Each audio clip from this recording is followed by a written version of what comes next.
Girlfriend আছে কার কার দেখি হাত তোলো। মাশাআল্লাহ, সাহস আছে ওদের, বুকের পাটাস। হাত দাও বেটা।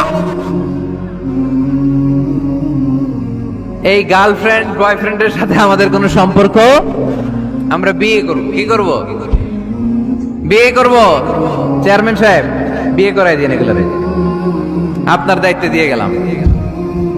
এই গার্লফ্রেন্ড বয়ফ্রেন্ড এগুলো ইসলামের কালচার নয়। বিয়ের চেয়ে ভালো কাজ পৃথিবীতে হতে পারে?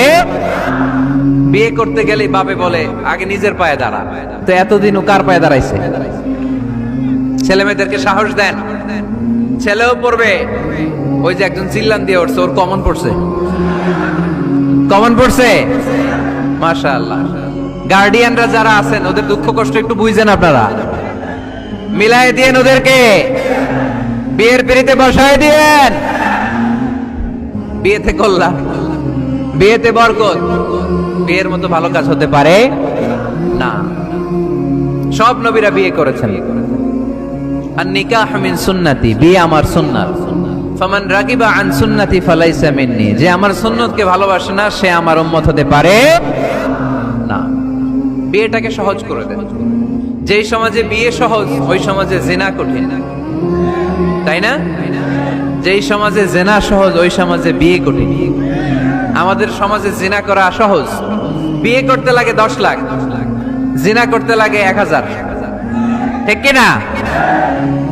10 লাখ টাকা ছাড়া বিয়ে করা যায় না। এটা লাগবে, ওইটা লাগবে, এই দাও, ওই দাও, মোহর দাও, বিশাল অঙ্কের মোহর। 10 লক্ষ টাকা ধার্য না করলে মেয়ে দিবে না, এরকম আছে না নাই?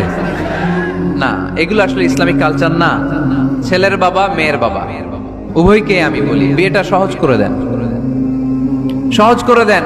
ছেলে পড়াশোনা করুক, সমস্যা নাই, মেয়েও পড়ুক, কিন্তু তারা পবিত্রভাবে তাদের সম্পর্ককে মেনটেন করুক, ঠিক কিনা?